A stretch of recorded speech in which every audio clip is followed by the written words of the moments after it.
strengthen our ability to drive down illegal crossings? So, yeah, I mean, looking at the clauses sort of in the chunks that they're in the bill, I mean, the first thing, the Border Security Commander struck me as it's going to be another civil servant.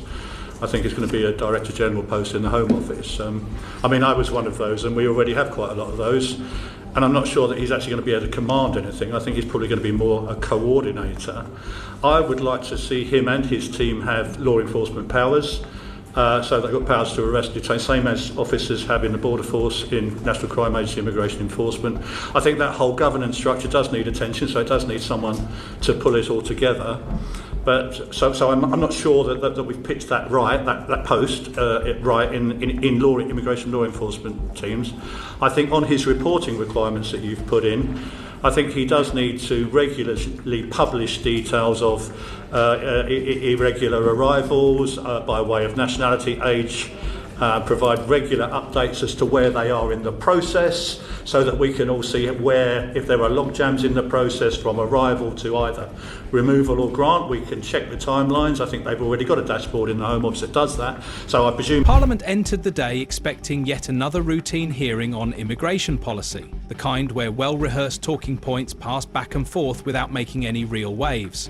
Instead, the room was confronted with something rare. The UK's top border force official sat before the committee and delivered a measured but unflinching assessment of the state of Britain's borders, an account that cut straight through the comfort of political platitudes. From the first few minutes, his tone was calm, but the weight of his words drew the chamber into a kind of stunned focus. This was not theatre. It was a sobering reality check on illegal crossings, failed deterrence strategies, and the cracks in a system that had been straining for years. Even seasoned MPs, used to the guarded language of civil servants, found themselves leaning in. There were no euphemisms here. The official laid out the uncomfortable truth. The UK's border policy was running out of road. he will be able to take responsibility for that. And I would also like to follow up on the point that Alp Mehmet made about removals. And data on removals and the numbers of people who could be excluded currently under the NABA, under the National Borders Act, because they've come from a safe third country. That's still there, but we don't know the data of how many of those are actually on a case-by-case being removed. So I would like to see a country list of all the countries that are where we can remove people to, both for safe third countries, for source countries, but also for third countries. Now, we know France won't take, or the EU won't take third country returns. In fact, without Rwanda, I don't think there are any countries that will take third country returns. There are countries that will take their own nationals back, but under this new system where we've done away with SORA and most of the IMA, then there doesn't seem to be a third country option outlet.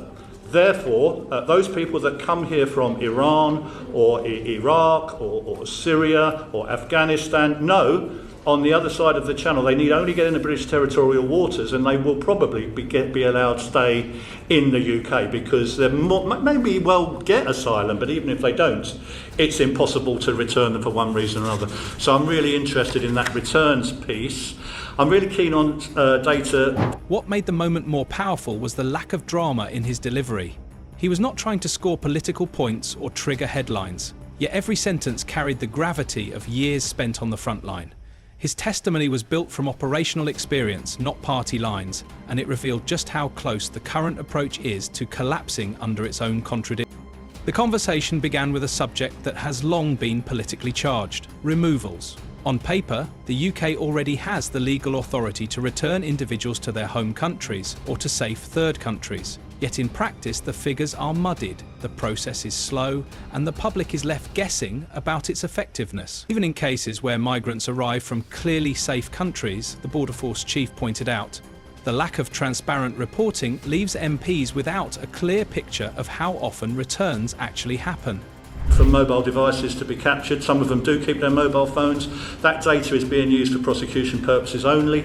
I think that should be made available to officials who are considering their asylum. Quite often there's passport data on there, identity data, age data, travel history data. He urged Parliament to publish a detailed country-by-country breakdown of removal agreements, Not a vague statement of policy, but a living document showing where the UK can send people, how quickly, and under what conditions. Without that clarity, the debate over enforcement becomes little more than a political shadow fight.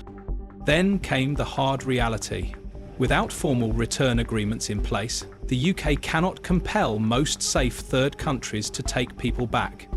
France will not take them. Neither will other EU members, despite the fact that many small boat arrivals pass through those territories.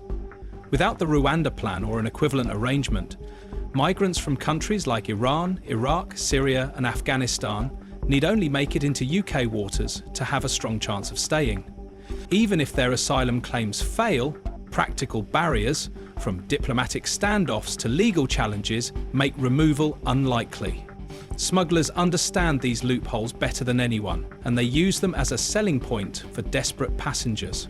All data that we would really usefully have to consider an asylum application that's being held on those phones. So I think we need legislation to do that, and I would also use mobile devices to track people on bail who are given bail so that we can use the tracker to know where they are in the event of an adverse decision from the Home Office, that we will be able to find them. At the moment we don't have powers to do that because of the Regulatory Powers Act. I would like to see an amendment that enabled that to happen. We know the tagging systems haven't really worked, and in the unlikely event, I don't expect the government will, but in the unlikely event that we were able to keep SORA or the Rwanda plan, then we really need to look, I think, at options for offshoring asylum claims, where we could send people who have arrived from a safe third country, if we can't send them back there, to another safe country, ergo Rwanda, where they could be resettled safely and would not add to the continuing flow of arrivals.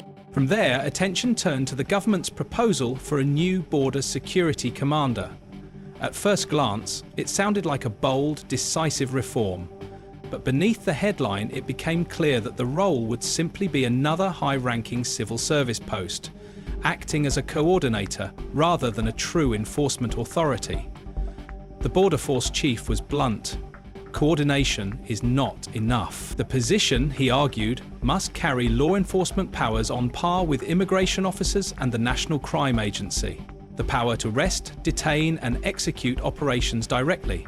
Without that, the new commander risks being a figurehead, another name on the organisational chart while the system remains fractured. He called for a single point of command, someone who could unify the various agencies involved in border management and cut through the bureaucratic bottlenecks that currently slow down operations. Alongside this, he urged for regular, transparent reporting to Parliament and the public, monthly figures breaking down arrivals by nationality, age and case status, so that citizens could see whether the system was functioning or failing in real time. So, one thing that I have raised is the possibility of a biometric entry-exit system in this country, which we don't have, but at the rate I do chair a lot of conferences around the world on border developments, border security, border technologies, if you like. Your face will become your passport sooner or later, sooner rather in some countries than here, in that we could, if we had the powers and authorities, capture just a digital image, which is a biometric of everybody entering and exiting the country, require the carriers to do likewise. We don't have physical embarkation controls. This is happening in America, it's happening in Dubai, it's happening in Singapore, we're going to Curacao. Technology too became a central theme. Phones seized from migrants, the official noted, often hold a treasure trove of information. Scans of passports, travel itineraries, identity cards and even school records proving age. At present, much of this data is used solely for criminal cases. He argued it should be integrated into asylum processing, speeding up identity verification and closing the door on fraudulent claims. There were other proposals as well, using mobile devices for real-time location tracking of individuals released on bail, for instance. Current tagging technology is outdated and easy to circumvent, and the Investigatory Powers Act restricts certain tracking methods. With modest legal reforms, he suggested, the UK could track failed claimants more effectively. ensuring they could be located quickly for removal. Without these tools, too many vanish into the country's informal economy, making enforcement exponentially harder. They've got an actual walk-through border there now, and all it does is capture your face, it matches you to the API data that you've already got, uploads it into the cloud, recognises you straight away. You've got a more seamless border, but it'll give you things like proper figures on who's in this country and who isn't. Your net migration figures will be a lot more accurate than they are currently, provided that we have the powers to capture and retain those facial images on everybody. That means UK passports, Irish passport, ETA and visa and permanent residence. But I think that's achievable, and I'd love to see that happening in this country. Thank you very much. Conversation inevitably reached offshore processing. While politically contentious, the Border Force chief underscored its practical value. If the UK cannot return arrivals to the countries they came through, it must have agreements with other safe nations willing to take them. The Rwanda plan was one such attempt. Without a similar arrangement, every arrival, whether their claim is valid or not, adds to the mounting backlog in the UK system. He even pointed to international models. In the United States, Dubai and Singapore, advanced biometric entry-exit systems now record and verify a traveller's identity in seconds. These systems track who is in the country at any moment, making overstaying far harder. In Dubai, passengers can walk through a border checkpoint without presenting documents, as the system automatically matches their face to existing records. The technology is proven, he argued, and the UK is falling behind by not adopting it. By the time the hearing drew to a close, it was clear this was not just another policy discussion. It was a rare collision between political theory and operational reality. A reminder that beyond the speeches and promises, the UK's border system is only as strong as the agreements, powers and tools behind it. When the committee turned to the question of cost, MPs pressed the Border Force chief on whether advanced border technology could ever be justified in a tight fiscal climate. His response was pointed. The global trend, he explained, is moving decisively toward automation, and the countries investing early are already seeing the returns. Automated border systems reduce the need for large teams of officers spending their days on repetitive passport and document checks. Instead, those same officers can be redeployed to target the genuine security risks: organised crime, human trafficking, and high-value smuggling operations. By freeing up manpower, automation doesn't replace human oversight, it sharpens it. You must trust in Sir Keir Starmer. He has the solution to all of our problems. That's right. He's going to stop the massive influx of illegals into this country by smashing the gangs. It's been 1 year. And it seems to me there aren't many gangs that have been smashed. Oh, yes, the odd ne'er-do-well's been lifted, had their collar felt, but not really anywhere near enough to do the job of preventing people getting in those dinghies. Well, he's got a brilliant new idea. He is going to introduce sanctions. It's a first ever. It is a world debut where gang leaders, corrupt officials and companies selling small boat equipment will be named this week as the first targets of new government sanctions against people smuggling. The financial action, which the government says is a world first, is aimed at tackling illegal immigration to the UK and is central to Starmer's plan to disrupt channel crossings. Let's speak now to Tony Smith, former head of UK Border Force. Tony, I am so sceptical that this will work because, you know, I would imagine that Europol, Interpol, French police, Belgian police, when it comes to trying to stop people smuggling, would for a long time have tried to identify where things like engines for these boats are coming from. We know they're custom built in China and ferried across the continent. Also, this idea that you can apply sanctions to international criminal cartels who probably launder their money anyway just seems a little bit fantastical to me. Am I wrong in being cynical about this policy? He noted that the UK is not starting from zero. Britain already runs one of the most extensive e-gate networks in the world, a system that processes millions of passengers every year in a matter of seconds, verifying documents and biometrics faster than any manual queue could manage.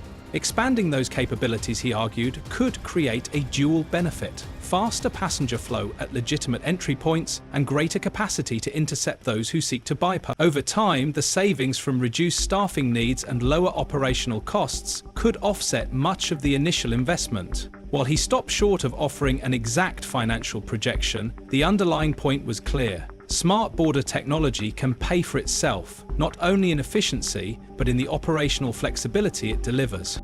From there, the conversation returned to one of the most politically charged policies of recent years, the Rwanda Plan. The chief did not mince words. The scheme consumed hundreds of millions of pounds in preparation, legal defence, and logistical work, yet no single flight ever took off. Instead, the government spent years locked in legal battles in British courts and before European judges. In the meantime, arrivals by small boat continued and the backlog in asylum processing deepened. By his assessment, the taxpayer saw no tangible return for that outlay, only a costly stalemate that left the border situation effectively unchanged. His criticism extended to the way the Illegal Migration Act tethered so much of the government's enforcement strategy to Rwanda alone. The plan was never designed to handle the full scale of arrivals, and by closing off other options, the legislation removed the flexibility to triage cases. In earlier years, officials could send a limited number of individuals to third countries, while processing the rest through established asylum procedures. That mix of approaches helped distribute the burden. Now, with Rwanda as the central pillar, there is no alternative pathway when that single option becomes bogged down in the courts. The result, he warned, will be mounting costs for accommodation, benefits and settlement as intake numbers climb and removals stall. By the close of the hearing, it was clear this had been far more than a dry policy review.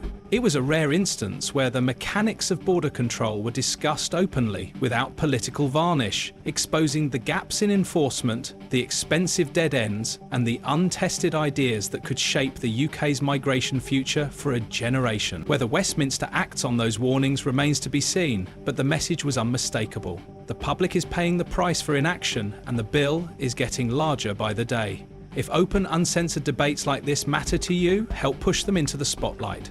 Like this video so more people see it, subscribe so you stay informed without relying on filtered narratives, and share it with friends, family, and in your groups. The more these issues are discussed openly, the harder they become to bury.